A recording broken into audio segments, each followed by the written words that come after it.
national security blueprint. The person who brought this global force to meet Buhari was being accused of being a person who was after his own pocket and wanted to make money. People argue this guy has gone beyond the head. They come on, he's looking for money, he wants to make money out of Nigeria. We can do our own. The language they used then was homegrown solutions. And Buhari listened to that homegrown solutions talk, but he didn't take a decision. When a week later, they called on the presidential villa officials to ask if they are ready to go ahead as they hitting the ground running. This was in June, after the president took over, with the offensive on the insecurity in the then northeast only. The presidency officials, without reverting to President Buhari, they asked for a summary of what their plan was. Now, this was for two reasons. One reason was, if it's something we can do by ourselves, let's just get the idea and do it and take all the credit. And if it's something that we can't do, let's see how we can work with them to perhaps, I don't know what their intention was, profit from it. But guess what? When the report came in, the KGB guy had recommended the use of weapons and tactics and tacticals that were made or originating from the state of Israel.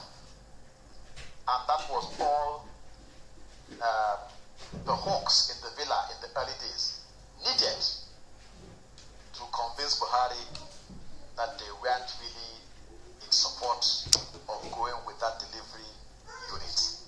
And you can see that just because, like I mentioned earlier, the help was coming from somewhere that they didn't really comprehend, and they felt in their own minds wasn't something someone they wanted to work with instead of Israel's weapons.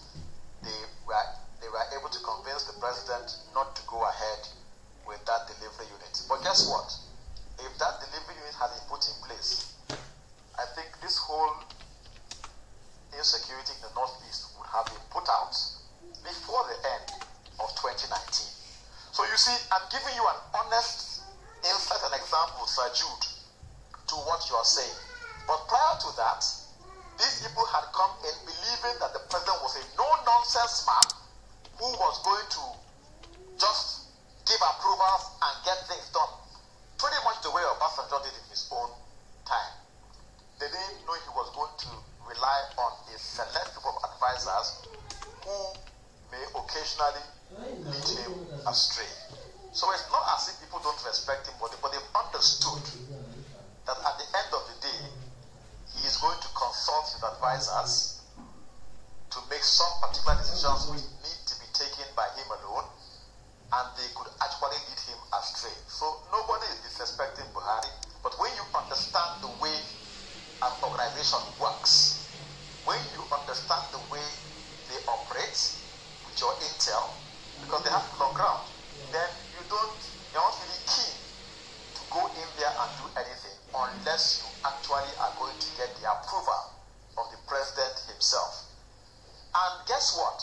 Some years down the line, a young man who had his own ideas for improving the power sector in Nigeria took his initiative, understood the way his government worked, and he decided to liaise with the then Chief of Staff, Abba, who was controlling the crowd effectively around the president. And that was how he was able to get this Siemens deal through.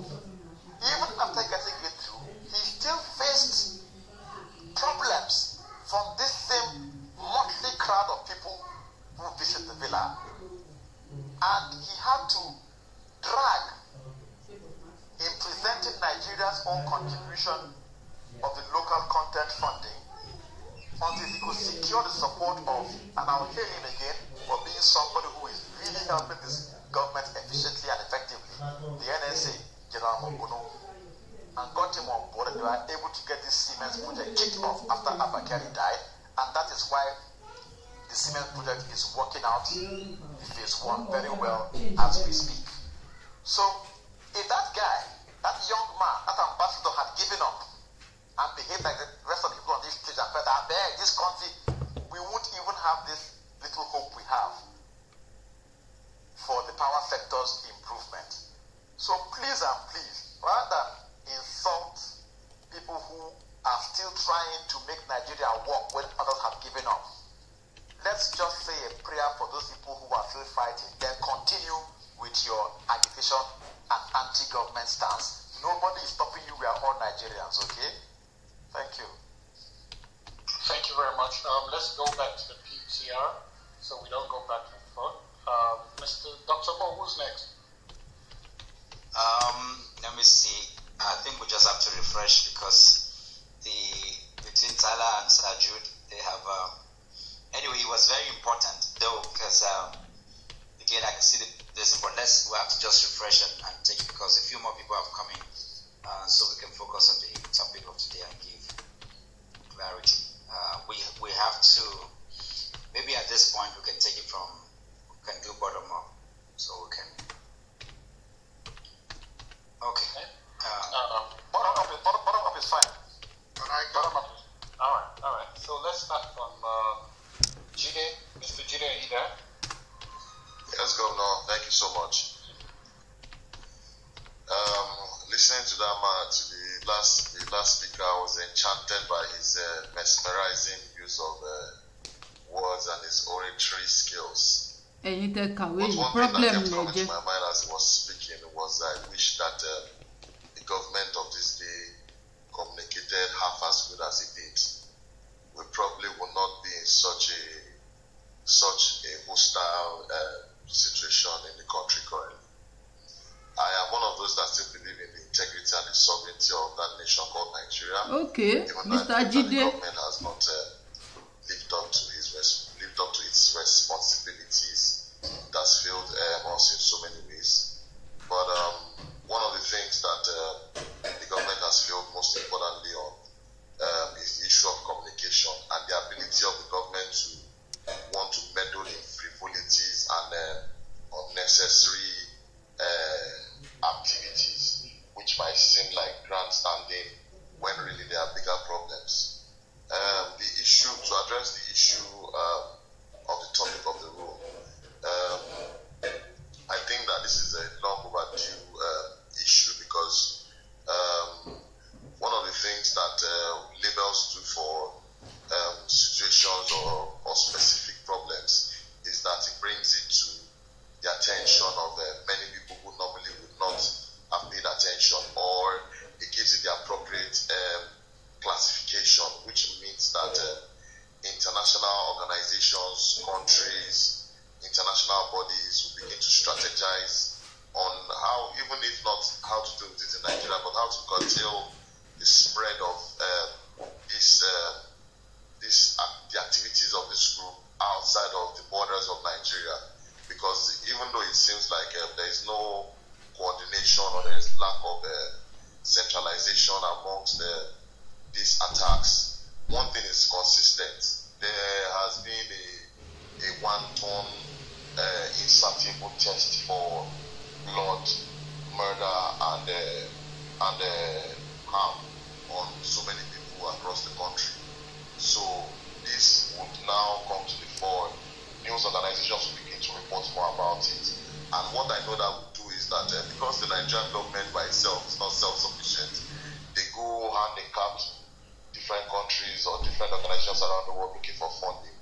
These organizations who have some bit of moral responsibility will begin to ask stronger questions, will begin to take harder stance as to what the Nigerian government is doing to tackle this multi-headed hydra that all of a sudden seems to have ravaged our country without any form of stopping.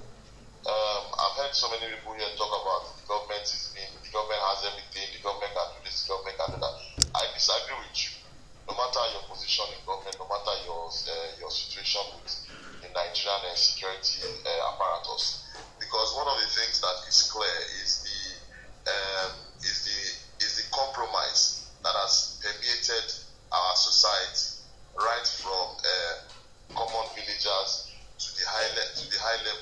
security apparatus, because you hear stories of soldiers protecting a particular group. Immediately an attack is instigated against them, or police people going into villages to disarm villagers in favor of a particular group, just so that the particular group will come back at night to maroon, maim, and in fact destroy their properties, their lives, and anything that is of value to them. So you want to begin to ask questions that how do you begin to solve problems that have to do with infiltration, that have to do with ideology. Guns don't fight ideology. One person said that you can never kill an ideology. You cannot kill an ideology by killing its leaders. You can only kill an ideology by providing a counter or a superior ideology. And as it stands currently, this group of people, the only superior ideology that they would listen to or they would understand would come from the hierarchy within the organization. And this hierarchy publicly is denying their affiliation or association with this body. So what am I saying? It's simple. It is a very welcome development, because some of us believe that this country is a very great country, a country that in the League of Nations in many years to come would be respected, would be valued, would contribute to the development of human race in no small measure. And we cannot be bogged down by issues around sentimental tribalism, ethnicity, nepotism, or any form of jingoism that they peddle in their small minds. So I support it. I am happy, and I hope that we would. I just wish that a lot of the efforts or the energies we dissipate into secession and breaking up and individualizing our tribes or our ethnicities, we focus it more on, we beam those energies on these kind of topics, on these kind of issues, which would help to let the whole world know that this is what we all want as a country. We want this thing to be eradicated. Therefore, the pressure will be applied in the appropriate quarters and to the appropriate persons. I would love to continue, but I can see that the queue is quite long, so I'll let other people speak, and if I get the chance to speak again. Thank you for having me there. Thank you, Jide. God bless you. I think Dr. Mo, who next? We have after Jide is Nosa. Nosa, go ahead. It's fine. I just came on, so I'll be someone else can take it. Oloye. Okay. Osigwe. Can I go, please? I haven't spoken at all. It's okay to come to you. Yomi, are you there? Okay, Chuka. Chuka, are you there? Let Oli go. I would love to listen. Okay. Oli. Okay, all right. Yeah, Oli, take it over. Thank you, Dr. Mo. I'm just, you see, I was in the audience listening, and I'm enjoying the conversation. And most of the things one of the moderators was saying was just astonishing, really. You know, I was sitting down there and they were painting bright like this angel, something we've never seen before. Something that, you know, like the best thing since life. No, ẹni tó ń sọ̀rọ̀ lọ́wọ́ yìí ni. Look at the state of the country. Olúwo sú mi o. Look at the state. Mo bó ṣe ń paint ẹ̀ bí ìgbà tó yẹ kó òun ní saviour wa. Pẹ̀lú báyìí àwọn èèyàn ṣe rí nísìnyí. If we use any methodology to measure his achievement, yeah, the man has failed. Woefully. Pátápátá. The country are divided. There's nothing you can say about Buhari. Coming up here and telling us this and that. Trying to finger our brain. No. Imagine. The man has failed. Look, across the ethnic lines, people are dying in their houses every year. Nigeria is the third I'm most following this man that terrorized is talking. country in the world. And you're coming up here love you, telling us man. why I this love and that. you. At last, somebody with common sense. So. Honestly speaking, look, economy zero, debt.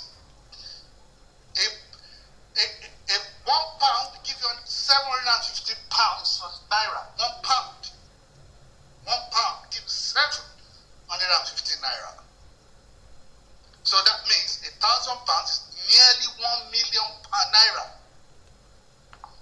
And we are coming here to paint it like some people have never seen before. It's doing us a favor. It's doing us, No, it has failed. Come on. Yoruba people are agitating to leave the country for the first time in the history of Nigeria. When Abiola was his election was annulled, they didn't even agitate. Look, because why? That's the question. Why people agitating to leave the country? Why? It's biased completely. You see? That's the problem. Show some love to this man. Impunity everywhere. And they're telling us, this guy is illicit. Without due respect, I don't even, you were saying the man was trusted some army to come and watch TV. Yeah? So he hasn't learned from his lessons then. If you're making the same mistake. All over again. Nobody's going to judge you. If you're a leader, nobody's going to judge you by who you surround yourself with. We are going to judge you by by what you did. God bless you again, sir. No, it's true. You're the leader. The buck stop at your table. Nobody's going to, we are not going to remember Abakiari or whoever, and all those people. We are going to remember why people are dying. Now, everywhere, people are dying. People living abroad are scared to come back to Nigeria. They're going to get kidnapped. Economies in shambles, nepotism is being institutionalized. If I become president tomorrow, I will make sure that I favor my people as well. And you can't tell. If you come and attack me, I will fly you back to where you didn't attack me. That is going to be the outcome, the result of his nepotism. It's glaring. People that are close to him are actually, they are turning their backs to him. But Obasanjo was writing letters. They were telling him, you are ruining this country. The man is not even, he doesn't care. And they ask you a question, I'll be talking nonsense. Why did you borrow $1.9 billion to do railway from your town to another country? Because my cousins and people are shaking you for that. And that's said that. All over the internet. Your medical record is a national security once you're a leader of a country. Sir was completely right. When you put things like this, our people are not interested. Can't do anything to him. You're going to their country. Only when you come and shout. For goodness sake. Tinubu o ma kú ni, ìgbà yẹn ló ma kú bí. Boris Johnson going to another country or Biden. No. Your medical record is your secret. It's a major secret in your life. It's only your doctor that must have access to it. Nobody else. And you're going to another country. That means the British government have access to our president's medical record. And guess what? They can blackmail him for that. Otherwise, we're going to release it if you don't do what we want. That's not rocket science, We all know that. It's a fact. And people are coming here trying to, to launder his image. He's doing this. Majority of us, if you're living in Nigeria, 99% of us are more poorer today than 2015. I can bet my life with that, except if you're a member of the cabal stealing money. Because your money is valueless today due to his incompetencies. It's just it's sickening, and I'm really sad. There's nothing. Remember a couple of months ago, he was saying, I hope historians judge me very well. No, they're gonna be harsh on you.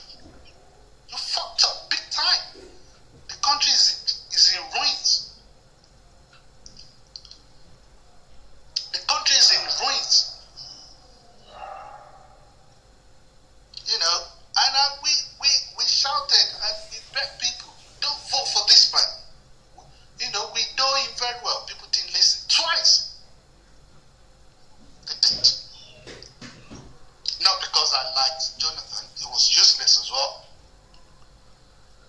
You know, but what can we do? They voted for him, and that is the result. And we're going to suffer for it for a very long time. Thank you. Thank you, Oli.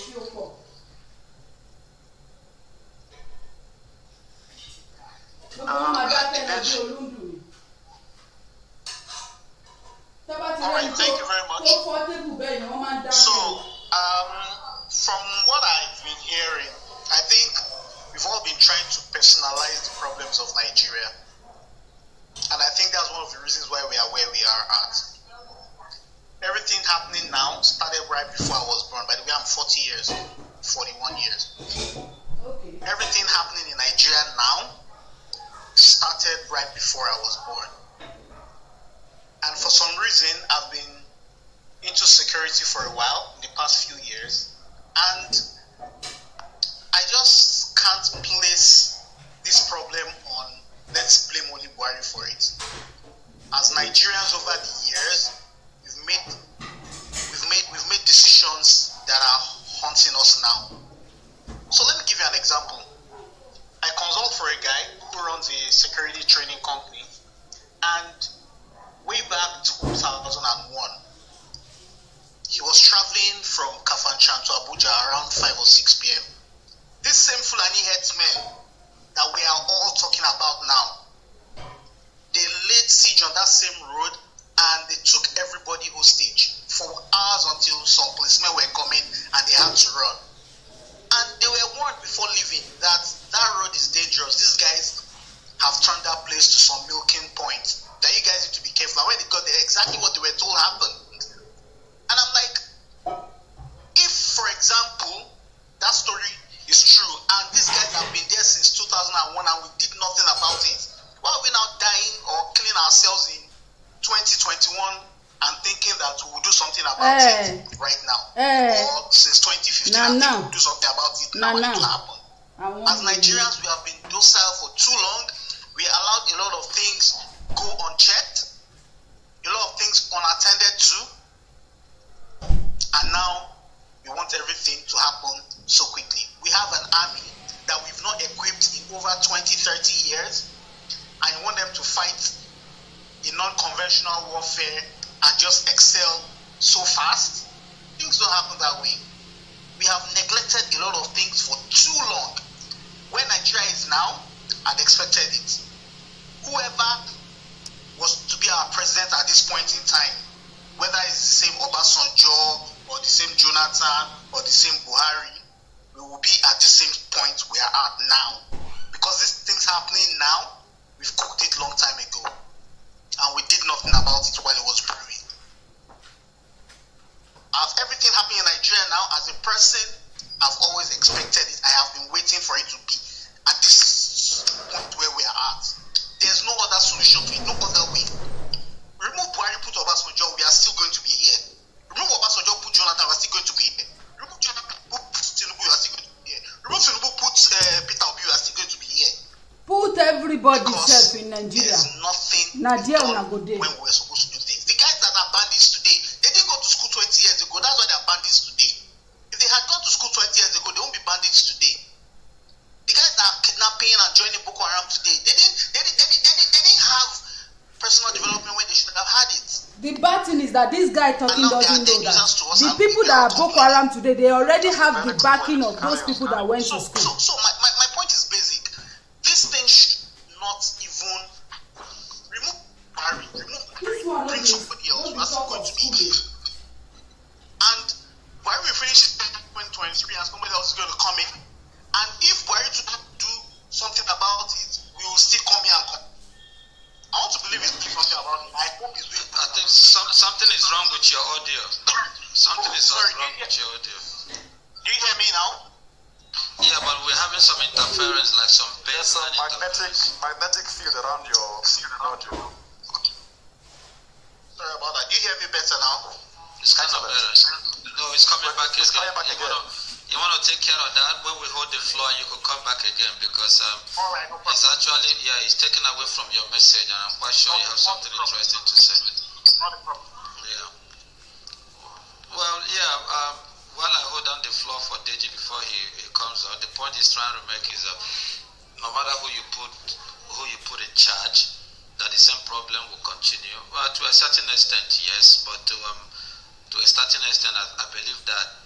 person that you put in charge sets the tone, sets the motto, and sets the temperature of your country. Anybody that should be the president of Nigeria should know that Nigeria is made up of 3 ethnic groups, so there has to be a balance. So there has to be fairness. Nigeria have been managing ourselves up until the time that Buhari came and said, you know what, I don't care what any person thinks, I'm just going to take one line. The problem with the travel line. So that nepotism that was a hidden secret, he brought it to the fore. That marginalization, he brought it to the fore. That preferential treatment, he brought it to the fore. That double standardness that we've been playing around, he brought it to the fore. That spirit of corruption, he brought it to the fore by presenting a full-fledged corrupt administration that does not represent the federal character. It's corrupt in the sense that he manipulated and put people in the power where the people that he prefers, not the people that is going to help the country, starting from the judiciary to the executive, controls everything. Okay, so that's corrupt in its sense. So you cannot have a corrupt system where you create a buffer zone, a safety net for people that have embezzled, people that have been that have a criminal background, people that has a questionable background, comes into your party and it becomes a kumbaya, a refugee peccator, refuge of sinners. So that's corruption in this sense.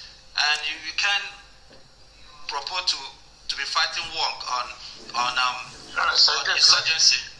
Yeah, let's try and give the people in the audience to respond, so we won't be like. Yeah, but nobody's saying anything. That's why I was holding the floor for somebody else. If somebody wants to talk, let them fly, because you're on a PTR actually. Okay, I was just waiting for you to finish. Charles, who is speaking? What's the next? Charlie is next. Okay. Where is Charles? Charles, are you there? Can you go ahead, please? Because I have Charles, you don't the phone, no? So we'll go to Timmy. Timmy is next. Timmy, go ahead. Wait, Charles. Yeah. Timmy, wait, one second. Charlie is on the phone. Oh, Charlie. Yeah, before Timmy goes, no, I'll tell you what. We have a couple of people on the back channel that have always wanted to respond. So let's just take 1 or 2 responses. I will go back to the Pete here. Our time. Do you want to respond, or whoever wants to respond? Yeah, go ahead. Altine. Yeah, thank you, Governor. I've listened to a lot of things fly, and I think it's really important that we start adding a bit of context to this discussion. Your room is international politics, and I think it's very important for us to then compel ourselves to always think within those lines. And when we get frustrated, I notice that there's a lot of emotional undertone to our responses, so we always lose the focus. And I thank Tala a lot for clarifying the context to which we're having this discussion, because obviously the labeling of the room doesn't allow us even dissect what exactly was written. So of course I commend the open letter, and that's because if you look at what's going on and has gone on in Afghanistan post the war, the drive was to counter terrorism by providing the right infrastructure for socio-economic growth as a way of providing security and bringing back, some degree of humanity to that society. And if you look at Buhari's response since what's been happening in Afghanistan, I think that's appropriate. But also that it was interesting that several rooms yesterday were interested in seeing how we react to that kind of news, in a sense that where people don't call Nigeria a failed state. Going to have some kind of celebratory dance or whatever. And in fact, if you ask me, I think that he's responded appropriately. Again, if you look at the ideas around his governance and what he's been trying to achieve and leave as a legacy, a lot of it has been around providing the right infrastructure. So, of course, regardless of how you want to see the railway project and how he attempts to bridge, the gap between himself and his brothers, again, that becomes valid in this conversation. We are talking about the potential of the Fulani headsmen, turning into a terrorist group. So, if you're going to look at interventions that are specific to the community, you're talking about how can you provide, solve the youth infrastructure that would drive, or all those things, so that people don't take advantage of those issues. I mentioned earlier on the drivers for terrorism, and in this case, it's interesting that corruption for us seems to be the one major aspect of it. And Buhari's government, not like I support his government as such, but what I have seen a lot of, where they're having a lot of these strong conversations around, providing the checkpoints. There's a lot of work EFCC has been doing, AMCON, and so I think it would be important that when we raise these issues, whoever has got insights into what they are doing, we either critique or we don't even bring it up at all, because it doesn't sound like we're trying to always drive the conversation. We're always trying to drive the conversation along the lines that it should be going. Afghanistan's war on terrorism, again, is a very interesting play on words, where a country starts war to combat terrorism, and I think it's a very interesting position that the U.S. government and Western allies have to, find themselves now, in the sense that have they lost the war. And in fact, the amount of money, $2.6 trillion, that's been spent in that war, and the commitment towards building Afghanistan, when you look at the percentage of the investment countries trying to put into that, nothing compares to that. So I think all of this should be open to criticism, and maybe Nigeria can draw a lot of insight into how that happens. Then, when you look at the countries that have put money down towards rebuilding Afghanistan, again, Iran, China, India, they all have interest in that new Silk region, or whatever you want to call it. But Tala mentioned earlier on that the Americans came to Nigeria, and they had whatever backs turned to the investment. But we have to. This is where I like to use this particular pronoun. The problem is that ṣẹlẹ àwọn tó máa wá ń bá wọn lórí clubhouse yìí tó máa wá ń sọ̀rọ̀ dáadáa nípa Buhari, àwọn èèyàn wa ò mọ̀ wípé some of them I know ṣá pé àwọn náà wọ́n benefit from it. This whole drive towards climate change, the three topics that were on the table in their last summit, you have to dig deep in and find out what countries will then again benefit from, diverting the attention of the world towards these changes as they stand now, vis-a-vis what's obviously happening in other parts of the world. So if you look at all the French and Italian companies, what they would stand to gain if we were all driven by solar panels, CCTV, etc. These things are not even homegrown. So at the end of the day, we're going to be again at the mercy of these G7 countries. So I'm hoping that we can obviously expand our solutions towards what we have on ground. I'm always very proud to talk about the the Army University view, because I think that is a very futuristic, a very long-sighted intervention, which could be, to our own, towards our own benefit. And I'm sorry to bring this up, but Dr. Mo mentioned this in his submission. I would love to have been a fly on the wall, when you were having a conversation with those generals around your intervention, because there's a lot to be said around that, and how our military, or I don't know, which generals you were speaking to, but how they want to have conversations around the security of Nigeria with private individuals. Thank you.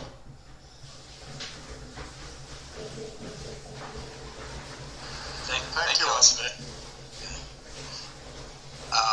Just wanted, interestingly, what you said, I have the privilege of because some of them, some of them were schoolmates, so we just sit down around discussions, and I've been offered to also lecture on some of the things they are doing. So, if you are within the country, sometimes you could just catch a drink and a few of them can come around, because you'll be surprised at some of the decisions that are made in this country are taken on. People just go out to the golf course to play and all of that. And I've raised a few questions, with them.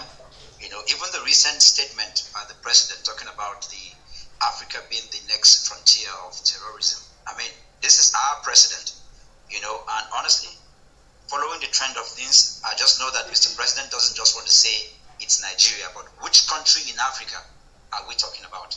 And this is where, for me, again, staying with this topic that we're discussing in this room today is too important and necessary for us to be able to drive home and raise quality discussions around this line, because what we discuss, I know people in this room, even for Sajud that is here and the things he's saying, there are delegations. We all meet with people in government. Tala is here. When we say we is Nigeria, we all have people in government. We all have family members in government. We are the government at the end of the day. And we interact with these people. Is the amount of information and knowledge that we have that we can be able to talk with them. When Tala spoke, I can resonate with a lot of things, because I know people who are doing everything that they can, but I know that is not enough. One of the things that I'm very particular about is that, you see, with the trend of killing that are going on in Nigeria, we all have to be very afraid. Because this is where things are linking up. Because we are saying that with bandits all over our forest as we speak right now, and this is true, this is confirmable, this is not just something that is hanging in the air. One day, will they not approach the presidency or the airport like what we are seeing today in Kabul? Is not a movie. I mean, this is real life. You know, and we're saying some of these things that we're talking about, rather than just narrow it down, it's not the question of just talking about the personality of the president, because we're all involved in this. If you are in Afghanistan today, whether you are for or against, Kabul is down. And so it's not about profiling a particular ethnic tribe. It's for us to look at these things, and like the challenge that I have with some of my military friends, and I'm saying that, why are these things going on? I can see, and they talk to me, you know, like, there's so much money. The president is approving so much money. There is so much money. You know, you talk about the drones technology and everything. It's all been approved. The Nigeria's military has this money. So something is wrong within ourselves. It's not just, yes, the buck stops with the president. But this is why I was talking to when I can't remember his name now, when he's out of the room now, when he spoke, and I'm like, hold on. If the president is saying, look at the two things the president has said in just a few hours ago, that the next destination of the global terrorism is in Africa. And then the same president is saying and calling for international help. And we're here fighting and saying that, no, we should not. We have all it to take. I think we should listen more to the president. So on one hand, we are holding him responsible, but we also have to think deep, sensitive enough to say that there is something the president cannot communicate, not because he doesn't want to. It's also under some kind of spell, whatever it is. And we need to be able to, you know, look at it from both sides and see how because at the end of the day, we all want our country to move forward. So I want more people. Yes, and I thank you for that, because even in raising that, if you're around Abuja, you will meet with some of those people. And I'm telling you, never in the history of Nigeria have I seen military people speak openly. I am a barrack boy. I grew up in the barracks. But I've never seen this in my entire life, where senior police officers, generals in Nigeria's military, they sit down and just talk with you. This can never happen 30 years ago. It can never even happen even 20 years ago. But for soldiers to sit down with you and talk with you just freely and tell you about their budget and mention names of people who are cutting away with money, no, I think our country has reached a particular point. And with the words of the president, I think it's time for us to move beyond sentiment and look critically, because we need to save our nation. And then I saw can't remember her name now, in the news about 4 days ago, that Nigeria is repatriating, I don't have the data now, some families from the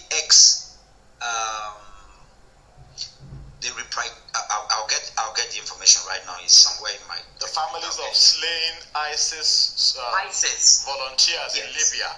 So the wives and the children of the slain fighters are being brought back or have arrived back in Nigeria, about 22 of them. Now, if you have intel like I have, and I've been to places around the world like I have, this is recipe for disaster. This is how we get intel all over the world. I mean, it's as you can have this for free, you know, and this is dangerous to say the least. But I know one thing: the presidency, the president needs help, needs our help more than ever before. Forget about whatever he need. For him to be calling out, he's saying something. We need to look beyond the hate or the profiling or whether he's Fulani or whatever it is. The presidency is speaking. He's saying something and we need to listen to him. We'll go back to the... Yeah, thank you very much. Yeah, I meant to talk. Yeah, you are SK. Hold on, Timmy. After SK. Yeah, Timmy, you go, please. Sorry. Yeah, thank you very much, Doctor. I think, this was my position earlier on when I made the comment about the president's speech. I also want us to put some things in context. I do not think that anybody has, President Buhari here so much.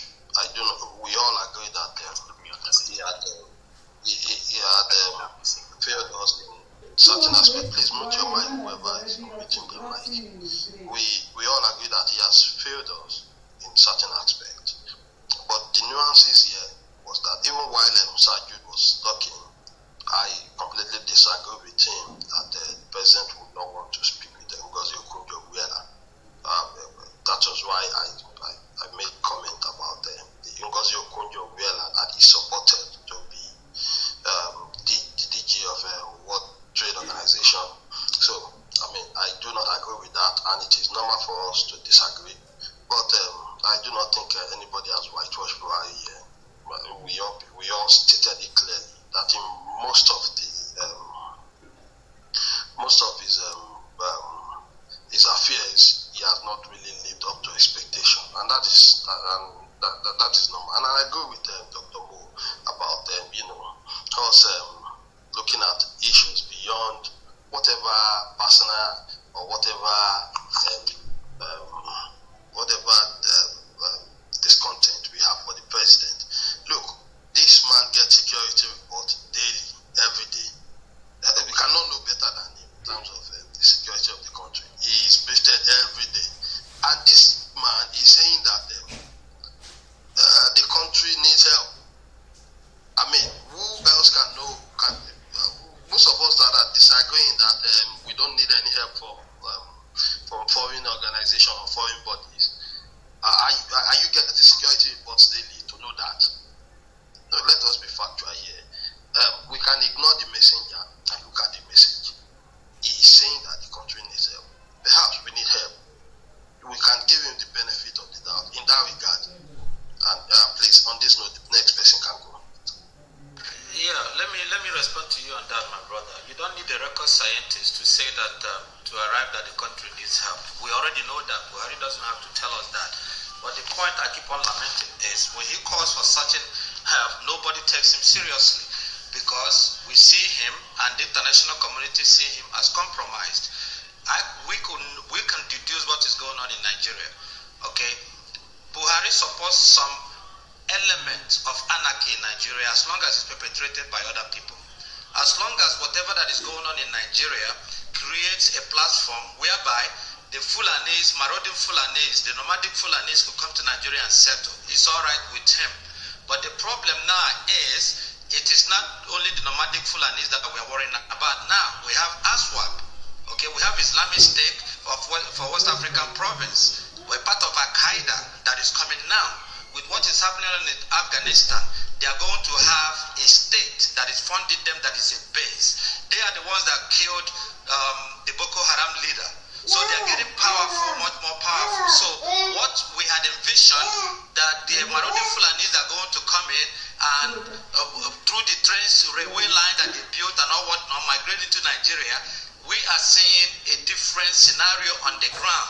So what Buhari and his crew has hoped for is not what is happening. So now he's crying for help. He wants violence in a certain way when he benefit the Fulanis to come in, but now other people are seizing on the opportunity. He doesn't want it. So which side is he on? Is he going to be allow insurgency when it favors him, and then when it doesn't favor him, be crossed far. That's how he's being viewed in the international community. That's why people are not taking him seriously. That's the picture. And with what is going on in Afghanistan now, yes, Al-Qaeda is going to proliferate. Yes, Nigeria and West Africa is going to be the fighting ground. Yes, it's going to get worse. But it's not going to favor him or whatever agenda that they had.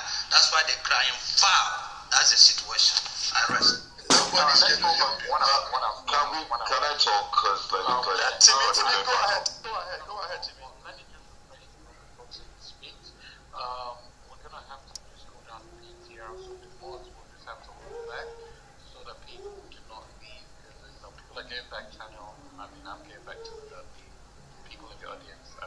There is one of these moderator now. You don't know the kind room where they open now. This one writes Governor Abe 2023. In this midst of people, they are trying to finger your brain and change it to calm you down. All right, I don't like Buhari. That's nonsense.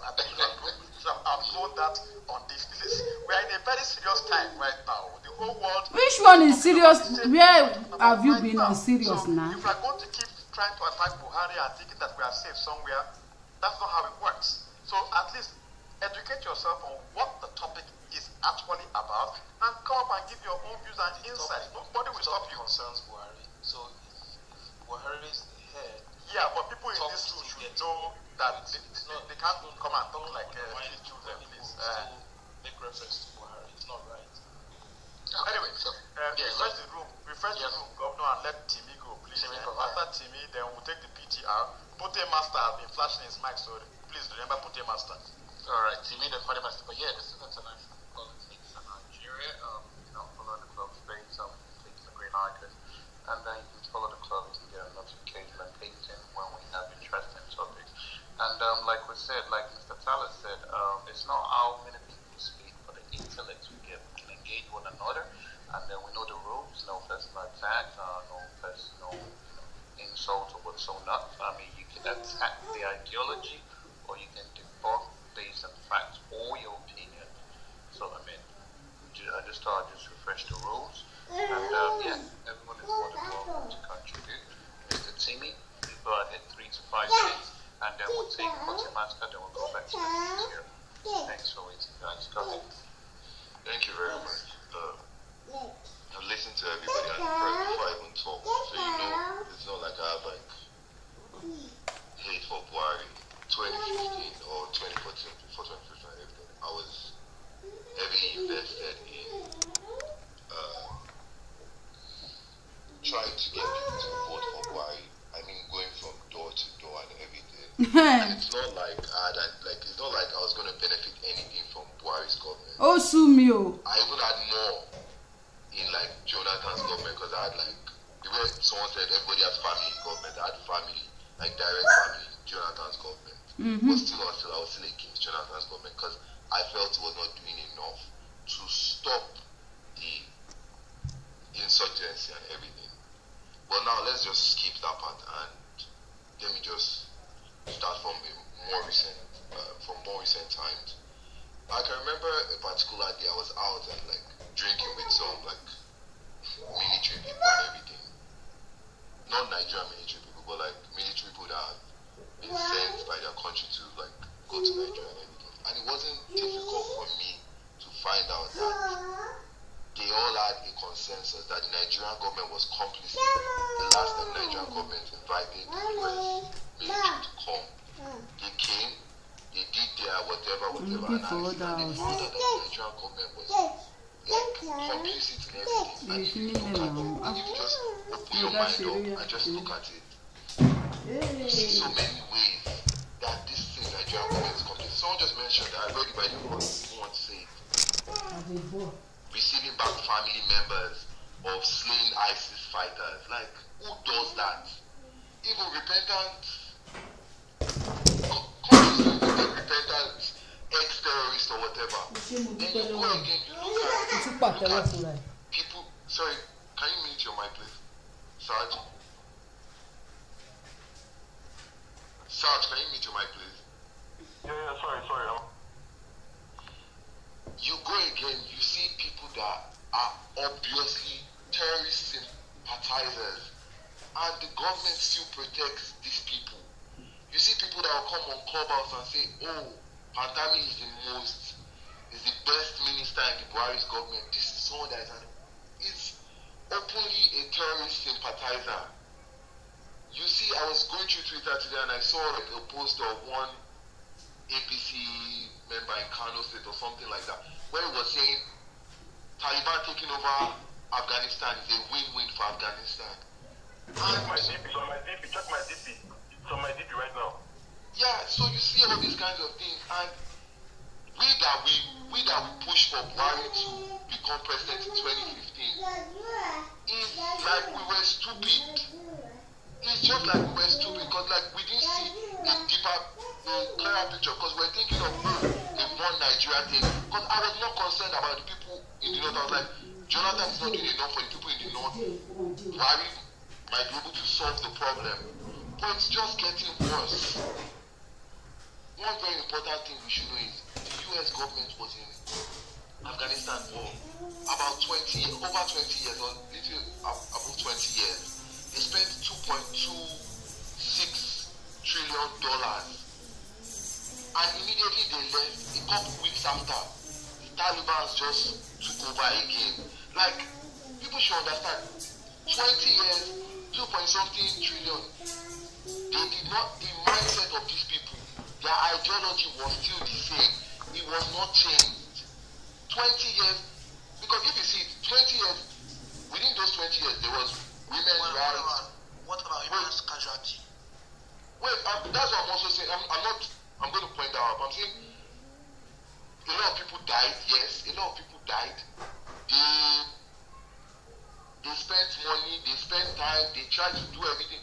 Still on still, after those 20 years, everything went back because these people's ideology did not shift a bit.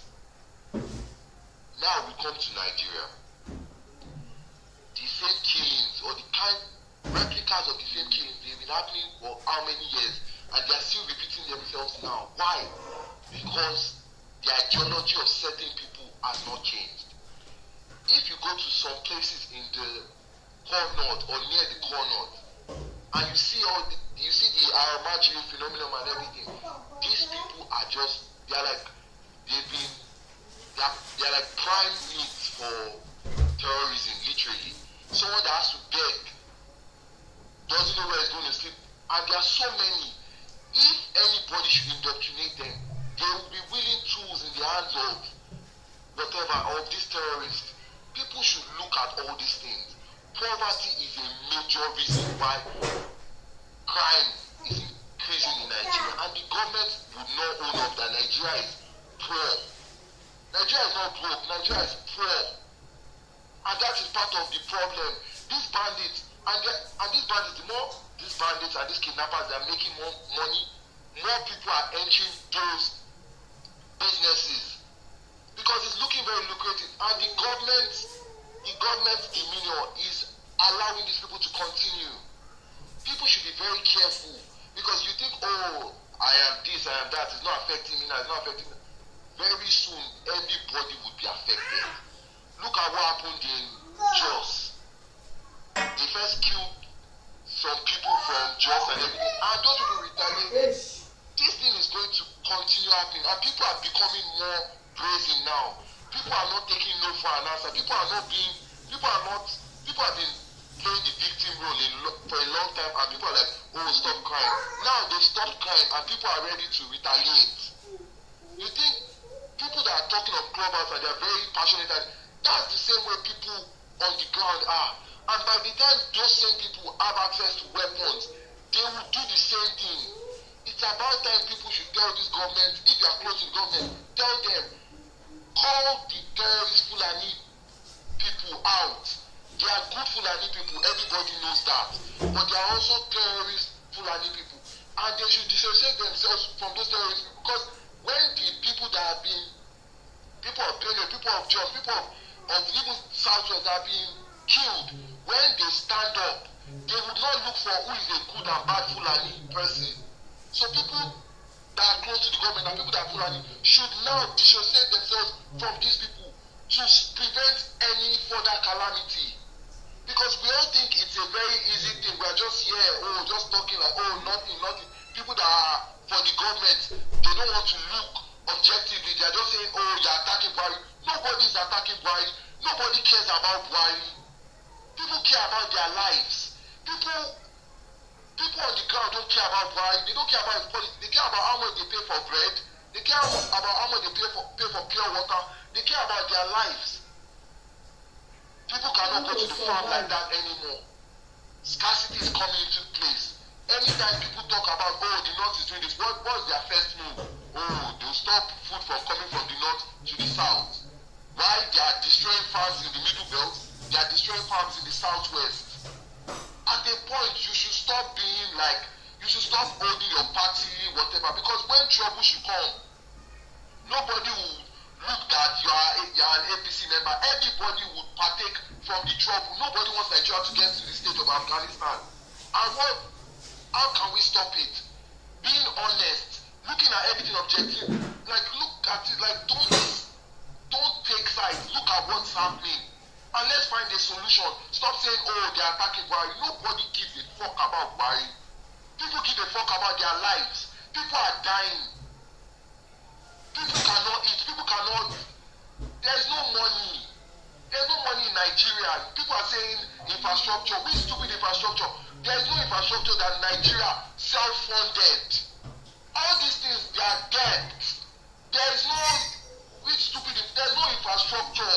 These things that China come and help us do this thing. Nigeria is not doing anything themselves. And people are saying that's legacy. There's no stupid legacy for Buhari with infrastructure. He did not do anything. You can't count any project that Nigeria funded itself.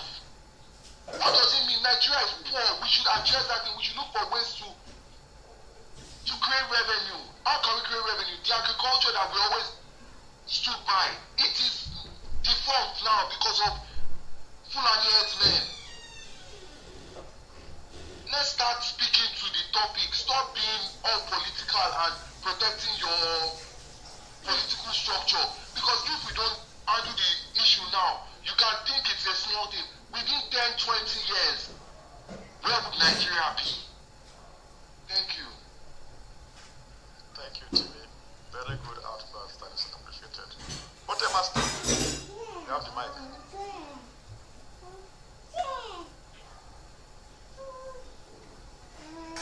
Where is Mote Master? He's not here again. Okay, so come on, Okay. Again from. No, I'll just point out that for a long time now, Ekele has been flashing his mind. Perhaps we can, I think we can Mote Master from the same. Thank you very much. Let Ekele go ahead. He can speak for all of them. My contribution is just very small. They are very short. And I don't know what guy was that was talking about the reason why we have bandits now. Because we have folks who didn't go to school 20 years ago or something. That's why we have bandits now. And I felt that was a very weak. No, he wasn't saying that. He wasn't saying that. The reason why I was saying that, he wasn't saying that. He was saying that anybody makes the same excuse for Jonathan. He was saying that the people who are bandits now, 20 years ago, they were not that the ones, but he wasn't saying that is the reason. So go ahead. I don't know him, but I'm just speaking. I'm just clarifying it. So yeah. And Tala, you are right because he was talking about his. I heard him now. He said, "What did he say? What system? He was talking about the failure of our system. That's what he was talking about. Yes, he wasn't referring to the deaths of bandits. Please. So wait, hold on. Please don't try to talk. I know you. No, don't tell me what to say. Don't tell me. I'll move you down. Hold on. I heard you say. Carry on, please. Go next. Whoever is going. Hello, that's. Sana, let him speak. Let him say whatever he wants to say, but let him understand. Look, I don't listen. I'm in the real world trying to solve problems. I don't like the saboteurs. I hate them on any side. Okay. It's okay. Nonsense. Don't do it where I want your mates. If your parents cannot talk that way. Come here talking nonsense. No, call rubbish. Evil man. Go ahead and make your point, but I need rubbish. That's why we're here, to bring education, bring clarity, and also show. No, you have to come up. Tyler, please let him come up. This is why we're here. If we do that, then we are also capable of what we're trying to change. However angry. I didn't set it out the second time. Bring him up. Let him. Where are you? I'm trying to look for you. You need to come up. It's okay, Tyler. I understand how you can feel, especially if I've been pushing. My house is in the mood. It's a Monday, very busy Monday. So much going around the world, and someone is coming to lie on another person. And I'm just clarifying that person didn't say that. You can't even comprehend. Why are you on this stage? Go to school. That's okay. The job of one of the things we're here to do on Clubhouse is also because, you see, Tala, you would agree with me. There's a lot of fault lines, and most of the time, when you're saying one Dr. thing, I agree with you. Look, I'm no stranger to governor's room. Governor's room is too soft on nasty saboteurs and trolls. Benny. If I'm going to be given a green bean, I would have that. And when I leave, you can mess up and make the whole room go delayed. Look at Sir. Look at the way Sir is behaving, for God's sake. Can't they follow what Sir is doing? And we allow you to guide narratives, and you're coming up and lying on a previous speaker. And I don't care much about what the current speaker said, but don't lie on him. That's what I was correcting you. I won't start talking about this and that. This Nigeria, we are all important. Let's make your point and move on. Wait, I want first of all, I want to Ogun ti gbé bọ̀ báyìí. if you said previous government, what was that statement? What was it making reference to? Shut up. Sorry, please, that guy who made the statement, are you here to clarify your point? So you won't see my point. Go straight and make your own. So the thing is, Tyler tried to stop me from making my points, and I saw, heard him. I don't know who it was that removed him, but this is what you guys do. That's what this whole government is all about. People try to tell you nothing is working. It's like it's black and white. Like you're seeing it. You can't make defense for. Let the Kele talk now. Let us hear what if it's not doing it right, you're seeing the handwriting. When you're hired by a company, what the company wants, like they give you 1 year. You say you have the ideas. You know how to. Let's say you're a hardware engineer, or you know how to fix computers. You're doing it before. They say, okay, go ahead. We're giving you this. Try and put it together. Let's see what you make out of it. If you cannot, within that grace period, then if you can't show workings, people will have to call you out for your ineptitude, for your incompetence, and that's what's going on. And when you come, you say there are people in the background who are fighting for people. What are we seeing? What is on ground? What can the people see? Let me tell you, if not for George Floyd, Donald Trump was well on the way to winning his election, because when he came, he said he was going to do this. He was going to make economy viable for the populace, for the masses, create certain kind of jobs, and that is what the numbers were saying. Like that's what people could actually, see what the numbers were. But with the whole thing that happened, George Floyd, I think that was the only reason why Joe Biden stood a chance. And this is just trying to tell you, this is apart from everything.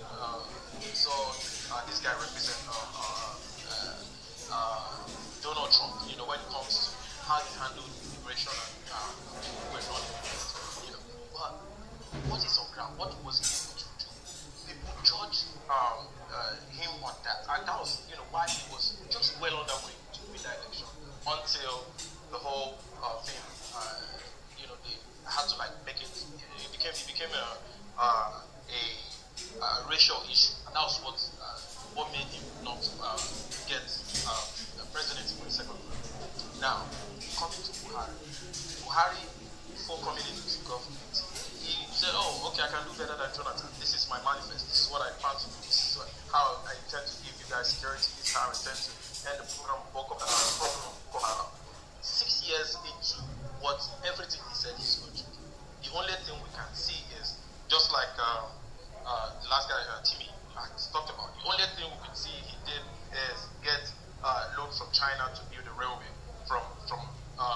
Nigeria to Niger Republic.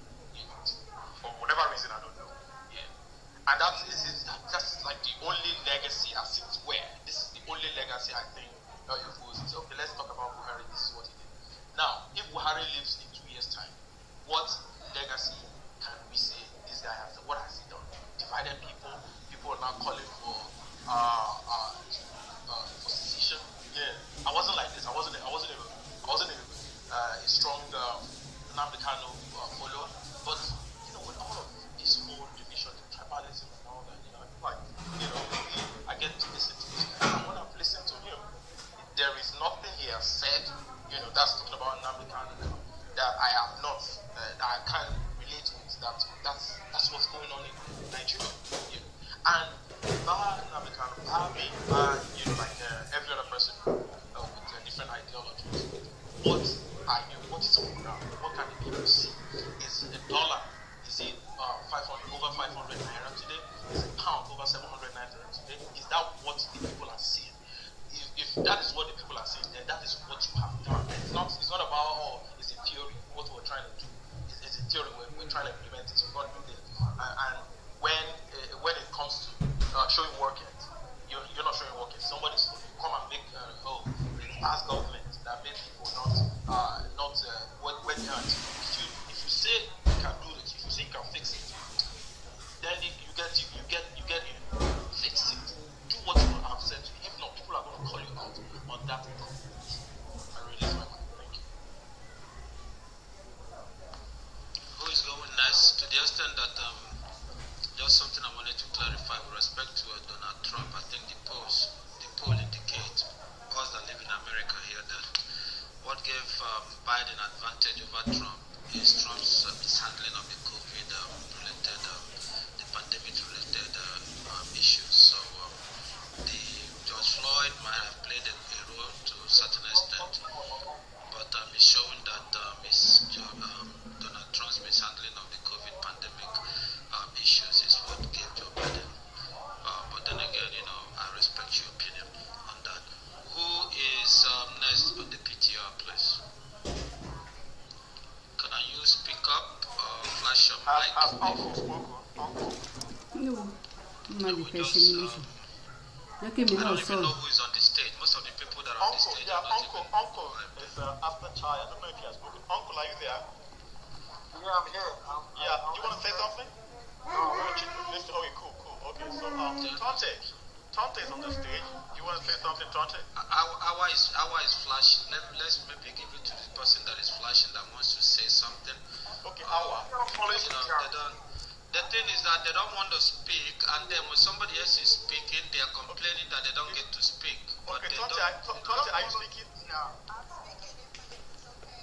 Okay, let's go to the picture. Tonte, then Dumba, then Code. Yeah, so Tonte, go ahead. Okay, well, I'm just still stuck on, I was a hardcore Jonathan. I'm a South girl, and I really, really, really took in a lot of things that went on during that campaign that brought Buhari to power.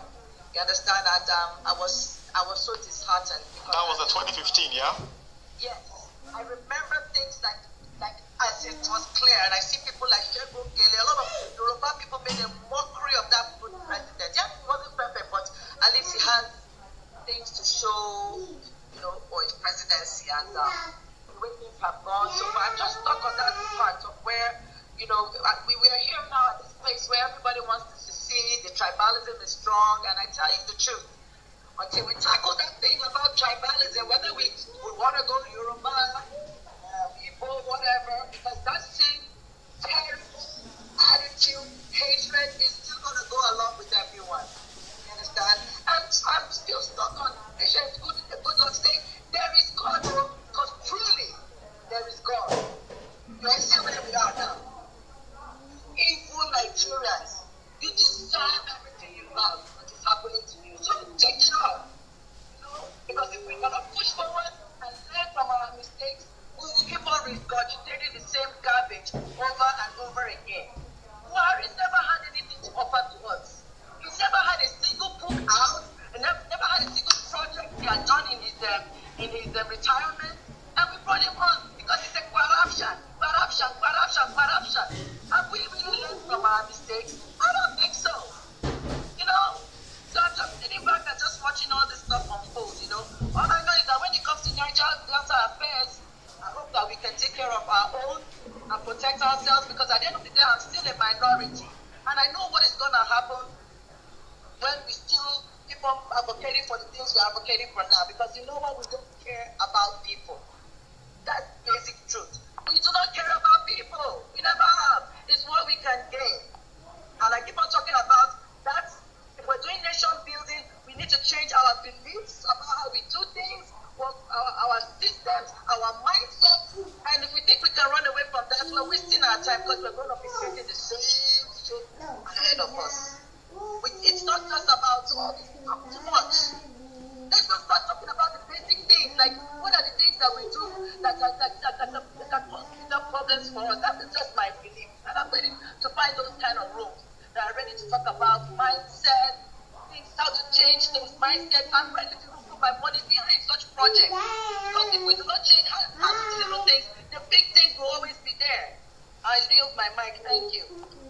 Thank you, Tonte. And this particular room in national politics is like that. They try to, have meaningful discussions and progressive discussions for even the real world. But it's just that sometimes some people come in to derail with their own private separatist agenda. Nothing wrong in that, but don't derail a constructive conversation. There are times we can all take that, and there are times when we are all serious. We can't be playing. Americans, sometimes they will tell somebody, stop playing. You can't be playing all the time. So when you stop playing. Okay, so thank you, Tonte. Don Baba, then Korode. Don Baba, are you there? Okay, I guess Korode, you can go ahead.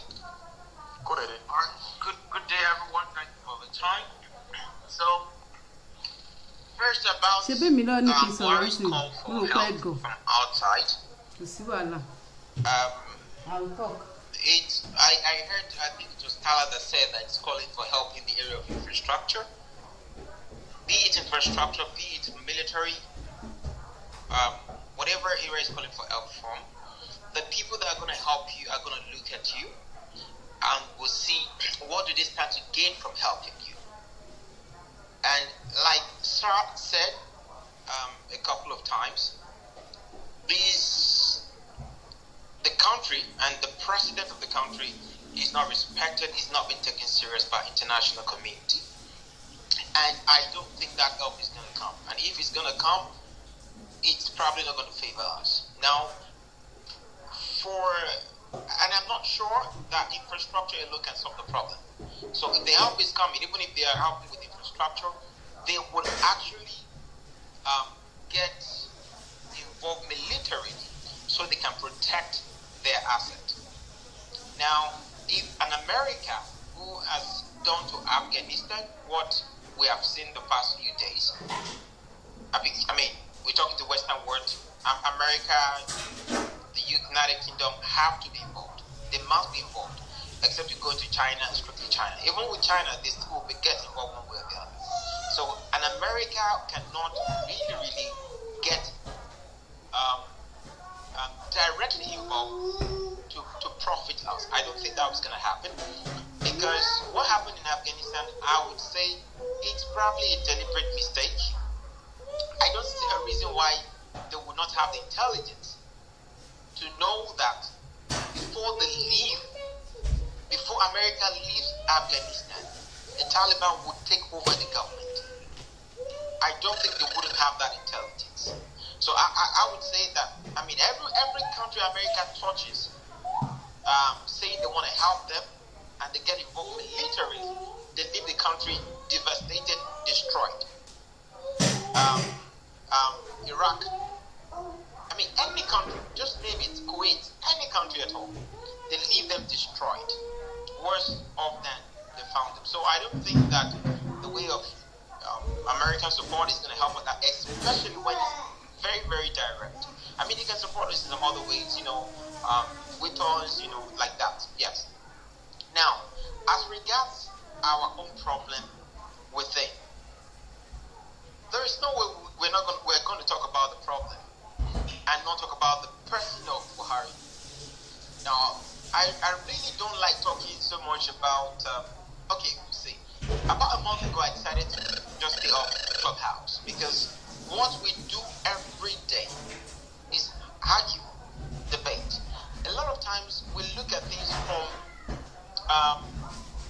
the point of debating, just debating, rather from the point of finding solutions to problems. So we want to hear this person out, hear this other person out, and we don't really move forward. I saw that it's just a cycle, and I said, you know what, this is not good for my mental health.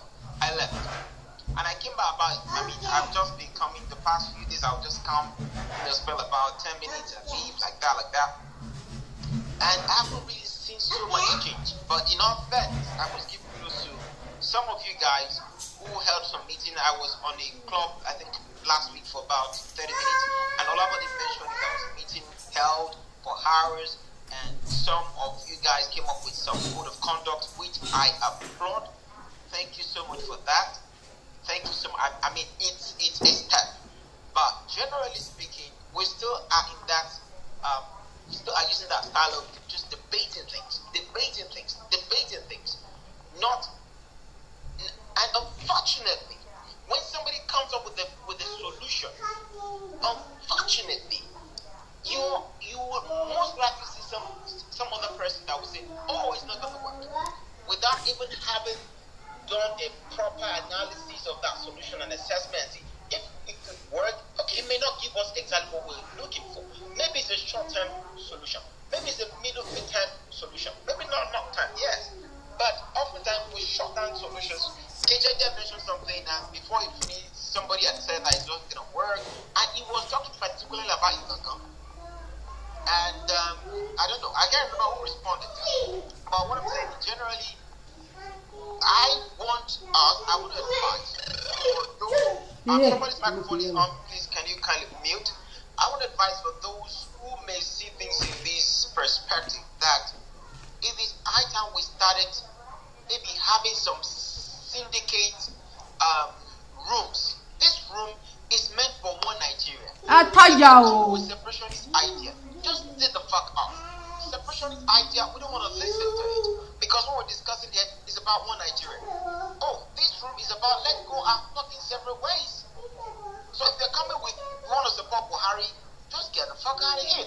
Look, I don't want to be in a room where somebody, no matter how smart they appear, Pidgin English, you have to say because the people are make a break table small. Wrongly advising him. I find that not very smart. And I don't want to be in any kind of conversation with people like that.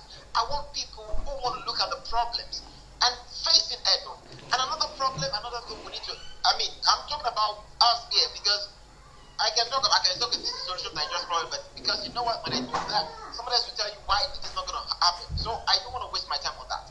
So I want to look at us here first. I think that's the first thing.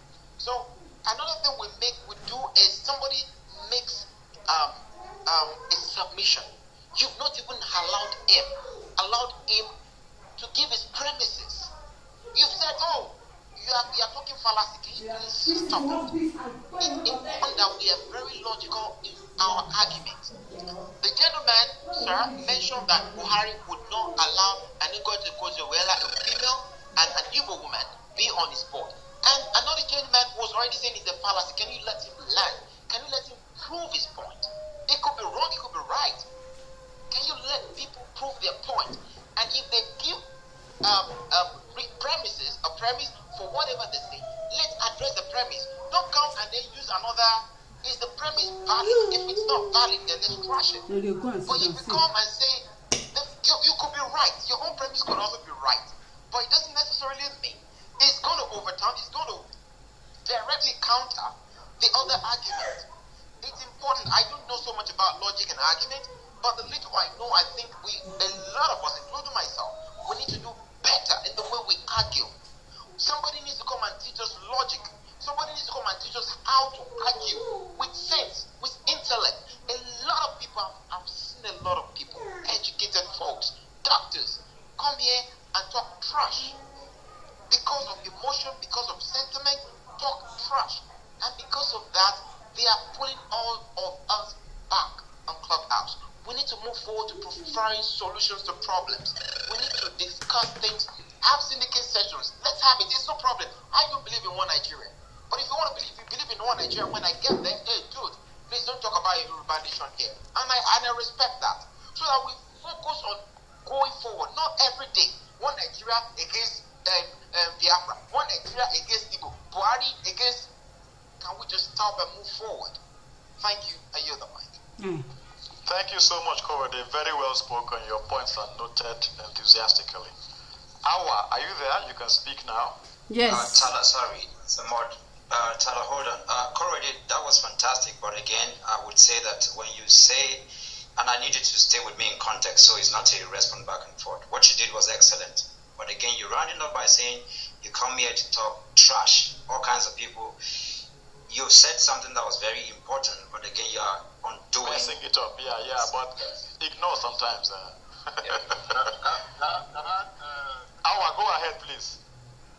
I beg you, make I tell all of una wait dey here. I greet all of una. Good evening. Na we una go school. Na English una dey talk since morning, like say na African Americans them. Na them dey talk. But this thing we dey talk about our country, where we call Nigeria. But wetin me I no can understand for this room be say, now as Nigeria wanted better with the talk, I've been at 2023. Now una want make people just calm down till 2023, make them no do anything. You understand? Because me I no understand una again.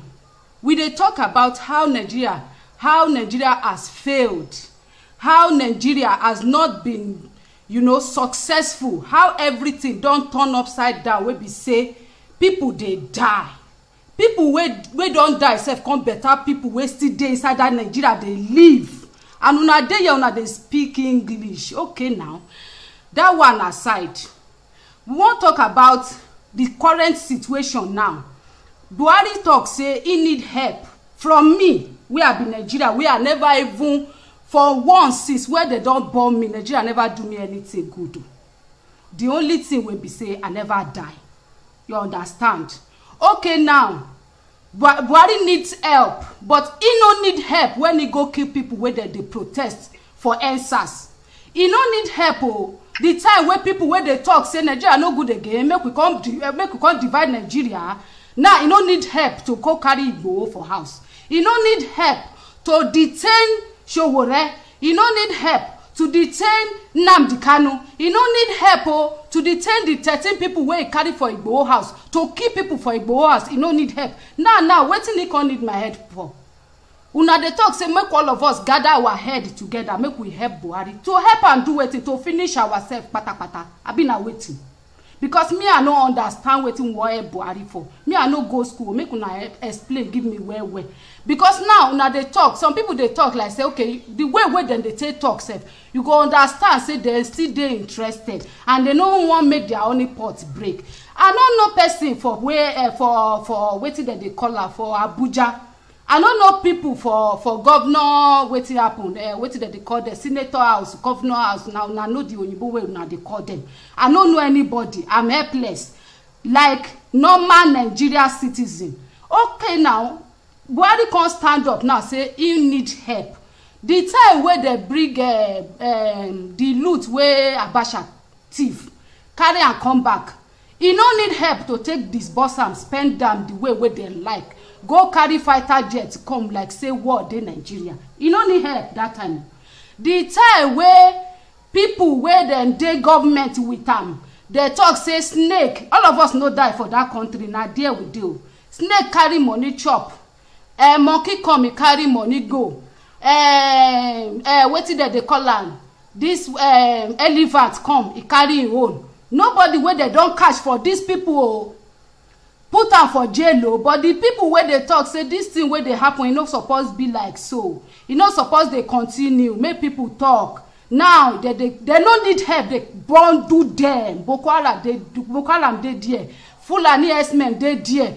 Before, if una think say people know they use their brain, make una forget that thing. Everybody get your own brain. Before, then SARS and policemen, then they road, they shoot youths, they kill youths. Like say tomorrow no day, then they kill youths. They no need help. Oh, that time they think say na so they go they do they go. Nobody they talk. Governor they know they talk like say they know they country, they know they see wetin dey happen. Now the youth can't stand up say SARS end SARS, end bad government.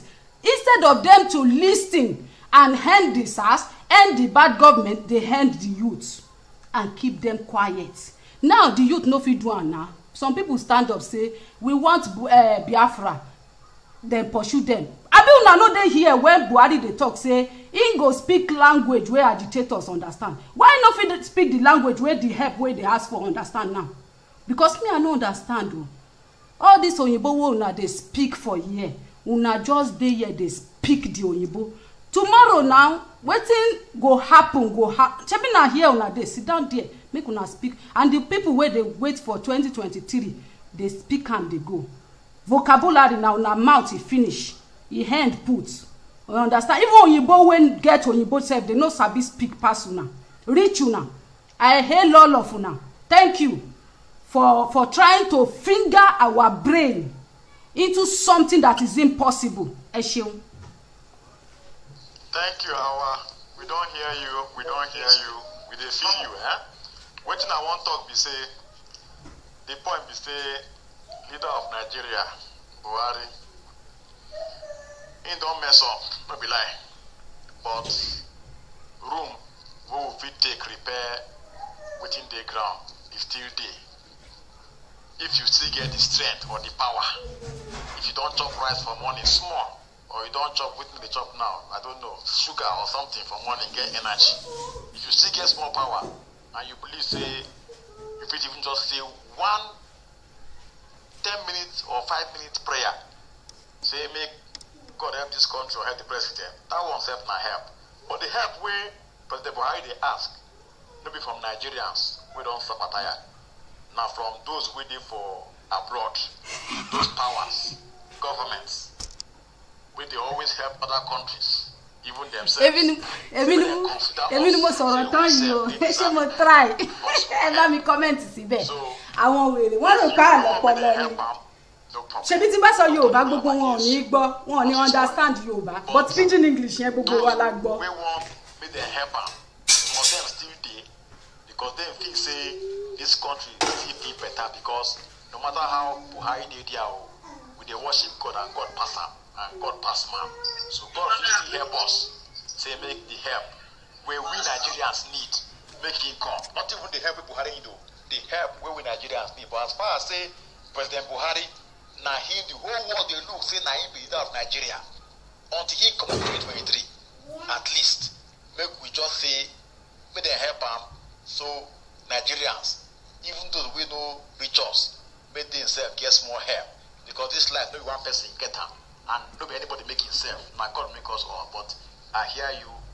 Just take them easy, eh? My God pass all man. God bless you. The Don, are you there? Ejemi ti wa. Yes, Ejemi to say if you talk with why they follow me? Talk safe. Because sometimes it be like say, as I talk now, I didn't enter my brain. Because people don't understand me before we understand. Okay. If you don't enter one house, I go to my house. School, they just they go, they call doctor, they do all this thing, and they kill our country.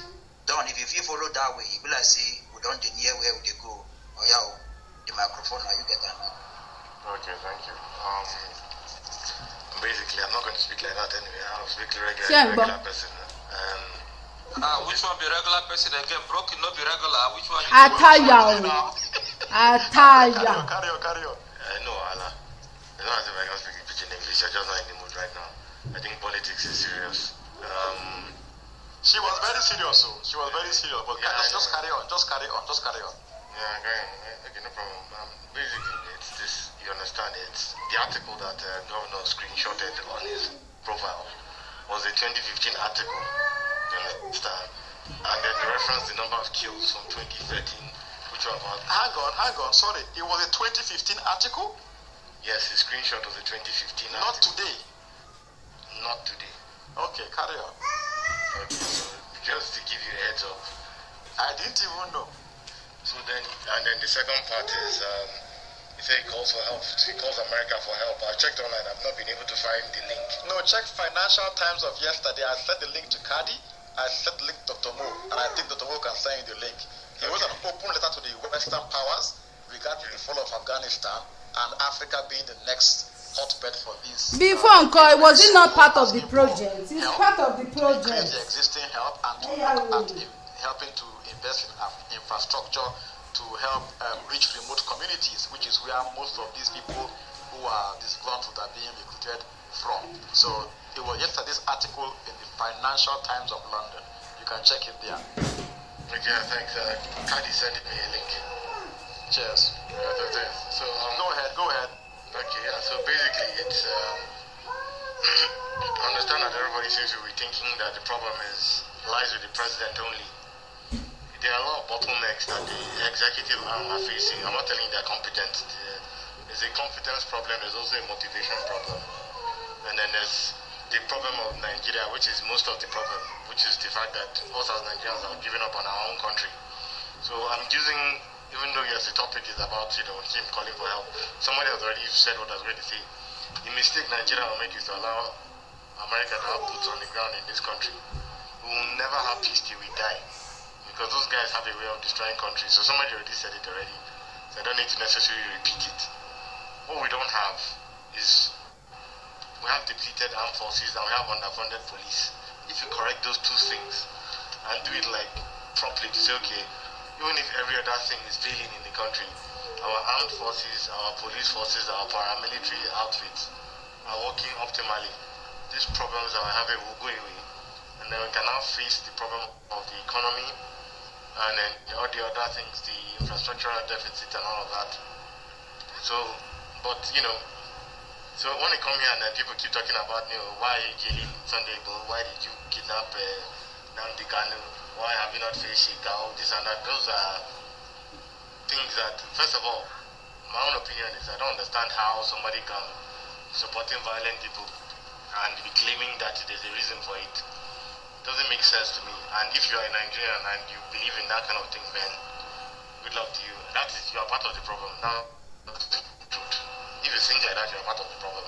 The solution right now, and it has been mentioned multiple times, just that people who believe like that are shouted down.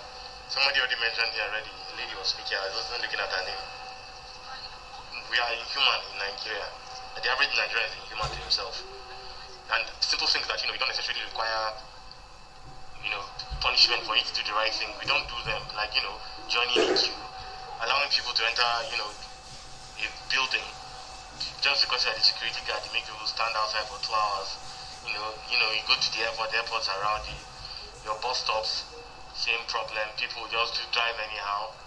And then, when they tell you to put insurance, people don't want to pay. Things like that are supposed to make your country function. I just came from Morocco right now. Morocco is in Africa.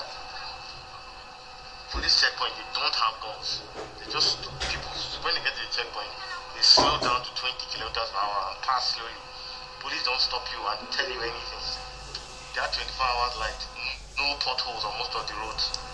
And I didn't even go to, I'm not talking of Casablanca or Rabat, I'm talking of Mohammedia, that's like upper coast. So I don't get, and these are Africans, and they have problem of people, going across, trying to escape to Europe through their seas. But they've been able to sort it out because the ruling the monarchy made sure that they focus on security. And what they did was they make sure that at least people there have a minimum level of honesty. I paid for car parking.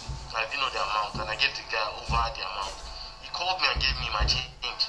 Even though, yes, he didn't give me a receipt because for some reason they don't give receipts for parking. I said he put it in the meter. But when I said give him more than, I gave him 10 dirham, he gave me 8 dirham change back. And that is an African country. I was at the airport, nobody was asking me for money or stressing me. This is the queue, go and do your thing. And the Africans are not foreigners, we need to be nice to ourselves. And also, the solution is making sure that our bodies are independent of all these problems will go away. I don't want to just keep ranting anyway, but because I have a lot of problems, I'm probably going to mention whatever else I want to say. So thank you. Nice one, the Don. You spoke very well. one of the most important takeaways that you made now was, can we be nicer to ourselves instead of just trying to shoot ourselves down? So thank you for that. Okay. Dr. Mo, if you're following PTR, yeah, but people are flashing mics to respond. I'm seeing Lola flashed, Osigwe flashed. Èmi tí ẹ fẹ́ wo àwọn tó fẹ́ sọ̀rọ̀ díẹ̀ kó tó di wípé mo máa kúrò ní room yìí. We can go back to the PTR if you don't mind. So very Lola, then Osigwe, then Nosa or something. Thank you. Lola, go ahead. Thank you very much, Tala. I'm going to try to go the way Awa went earlier because I liked how she flowed nicely in Pidgin English.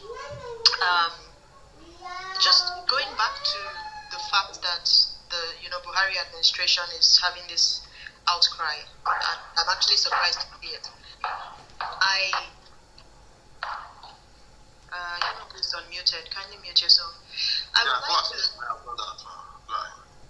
would like to really just point out that Nigeria's problem is doesn't it? Sorry, can you mute yourself, please? Sorry, I'm saying that's not. No, it wasn't a gunshot. Nigeria's problem is bigger than Buhari. This insurgency, the bad governance, it has been years in the coming. We've had it in the works. We've had a perfect storm brewing in Nigeria, and Buhari is just came at the right time for the peak, to be at the peak of the challenges that we're having. Go back to a few years before, even during Obasanjo's time, we had insurgency in the south, governance problems. That was the challenge. They armed up and they gave our army a tough time to fight. Well, Obasanjo found a way around that. Unfortunately, he killed Ken Saro-Wiwa. We all kept quiet. We somewhat kept quiet. Only a few people kept fighting. I will come to that. Abacha killed Saro-Wiwa. Abacha, not Obasanjo. Sorry, Abacha prior to Obasanjo. I'm sorry. No, but Obasanjo also wiped down what's the name of Udi. That was after Abacha. So no problem. But that was Obasanjo now. Yeah, Obasanjo, Odi in Bayelsa after Abacha was. They killed innocent people fighting for their rights. That's what I'm trying to get to. But I mean, we've had these kinds of abuse of human rights. When people rise up and ask for better governance, they want their voices to be heard, they want to be properly represented, we shut them down. Now, when Niger Delta militants became too tough for the economy and for the Nigerian military, then they negotiated with terrorists. Nigeria has made it somewhat a tradition to sort of negotiate when people carry arms. I watched very closely the El Zaki situation. Very few democratically minded Nigerians joined the Islamic sect group in the north to insist that, hold on, whatever these people have done, why don't we follow the right way of prosecuting them? Because I'm not a Muslim, but I understand that they are a minority sect in Nigeria, and this administration has more of the majority sects in power, the majority group of Muslims in power. So the way they harshly clamp down on these guys is the same thing you are seeing them do with IPOB. Anybody else they don't agree with, NSAS people. So Nigeria's problem of bad governance, plus Nigeria's challenges of just divided loyalty. In different tribal groups or regions in Nigeria, there's divided loyalty either to that particular region or to the tribe first, or to their pockets. Sometimes it goes together. The northern oligarchy is more loyal to its pockets than to a one Nigeria. That's probably the case also in parts of the southeast. But there's no power. They don't have political power as much as the north, so you may not experience it in that way. Just being frank, how many of us, the way Nigeria is set up now, if you became president, your people would not force you. Your people, meaning your tribal group of people, will not make you stupid. Kinsmen, thank you. Tala, continue giving me these right words. Maybe if I speak in pidgin, it'll be better. But if how many of you would say that if you were president, your people would not force you to do right by them first and do better for them than anywhere else in Nigeria? That you'll be able to think as objectively. So we have a problem of this divided loyalty. Part of it is corruption too. It's deep in Nigeria. Nobody is willing to say, damn where I'm from, damn what people think is good. This is how I'm going to fix Nigeria. And I will show everybody that if you kill a Yoruba man, a Hausa man, the law should follow the cause that it should follow. This is why people are quick to carry weapons. This is why if IPOB preaches in the south, in the southeast, people can see that why shouldn't I follow IPOB when indeed when people are killed in the southeast, I don't see any investigations. In the northern, in Kaduna and parts of Adamawa and Taraba, where they have been attacked by bandits, there have been several reports, we've even discussed some on Clubhouse, that the police would disappear and only show up after people have been kidnapped, after people have been killed. Not one investigation. When Fulani herdsmen killing started, and Macban will come out, Mighty Allah will come out and say, but when you attack the people, why don't you expect them to come and kill women and children? Not one investigation. You know, so the ignorance that the leaders of Nigeria have when it comes to tribal sensitivity, I fail to actually start to think it's ignorance anymore. I think there's divided loyalty to a different ideology, to a different cause, maybe economic benefits, and we have not addressed that problem. All our media in Nigeria would not even address that problem head on. A few people would be bold enough to talk about it on the from the north at least, on the news media, and then they would disappear. All of us have forgotten the Dayat. All of us have forgotten people who have spoken up and they've been disappeared. So this is all still English on Clubhouse we're speaking, but I'm saying that we have not pinpointed some of the real problems in the public opinion space because of fear and because our media has been corrupted in Nigeria. We don't have free media anymore. Premium Times, unfortunately, is now under pressure. If you remember NSAS, I was following NSAS, and when the guns were being shot close to where I live here in Lekki, and you were hearing and I was watching what was happening, NTA was doing furniture advertisement. All news channels, AIT channels, everybody was doing nothing related to NSAS, nothing, until the next morning. We don't have media in Nigeria, so we don't have the democratic pillars.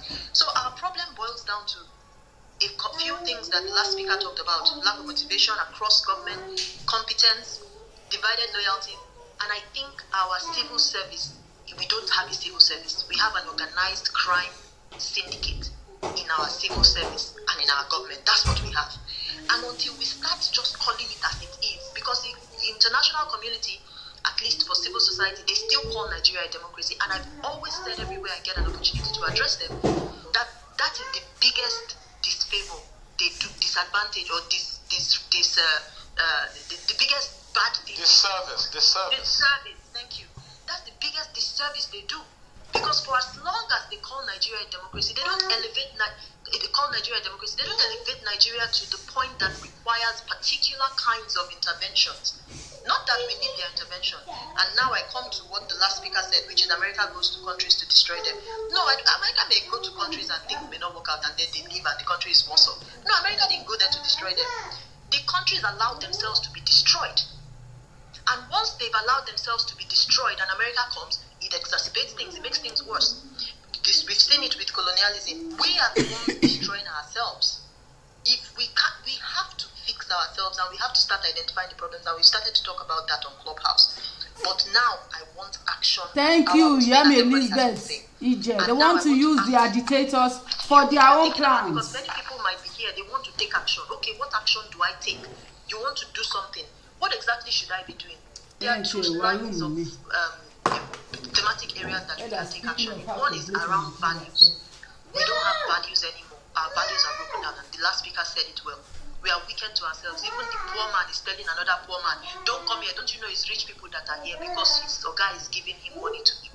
We have no value system at all levels anymore, including in schools. Teachers now sell expo. What expo for people who know? Cheating scripts, sell the answers of exams to students. Parents tell hush puppy. Let me just simplify it.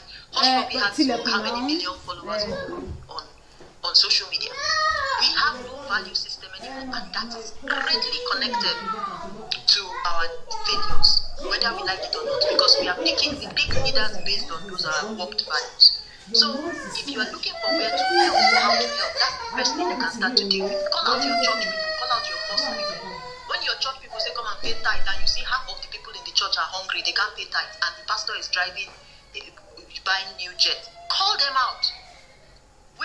If you have, I'm using my own small resources to start going to public schools, to start educating teachers and educating students and working with them. Start from there, fixing Nigeria's values. That's one thematic area. If you don't have one, you don't know what to do, that's one area you can start with.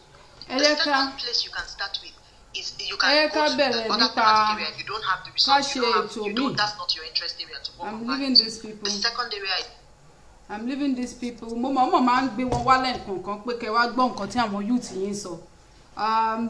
Láìpẹ́ láì jìnnà mo máa tún gbé àwọn Haúsá wá. Mo mọ̀ pé mi ò gbọ́ nǹkan tó ń sọ ṣùgbọ́n a máa gbọ́ ẹni tó máa bá wa translate tó gbọ́ tó jẹ́ Yorùbá tó dẹ̀ gbọ́ Haúsá á sọ fún wa nǹkan tó ń sọ nínú yàrá yẹn. Àmọ́ nísìnyí wọ́n fẹ́ sọ̀rọ̀ nípa òrìṣà ẹgbẹ́, so mo fẹ́ end broadcast yìí kí n wá bẹ̀rẹ̀ ti òrìṣà ẹgbẹ́ tí wọ́n fẹ́ sọ̀rọ̀ nípa kí a lè kọ́ nǹkan kan àbí méjì nínú ètò náà. Ẹ ṣeun ẹ̀yin ará mi, mo mọ̀ pé àkì pọ̀ lórí ètò yìí tàbá tí ó bá ti di pé wọ́n ń sọ òyìnbó bọ́ tẹ́ ẹ̀ bá mọ̀ nǹkan tó wà nínú àwọn youth yìí and how they are doing things, whatever tẹ́ bá ń ṣe ẹ̀ ní mọ̀ bẹ́ ṣe máa mú lókùnkúndùn àbí bẹ́ ṣe máa wò pé ṣé pé àwọn tá à ń jà fún ṣé pé nǹkan báyìí ló ń ṣe. So ìdí nìyẹn tí mo fi máa ń gbérú ètò báyìí wá. So nísìnyí a fẹ́ sọ̀rọ̀ nípa òrìṣà ẹgbẹ́. I will end this broadcast and reopen another one. Thank you. Love you. Bye.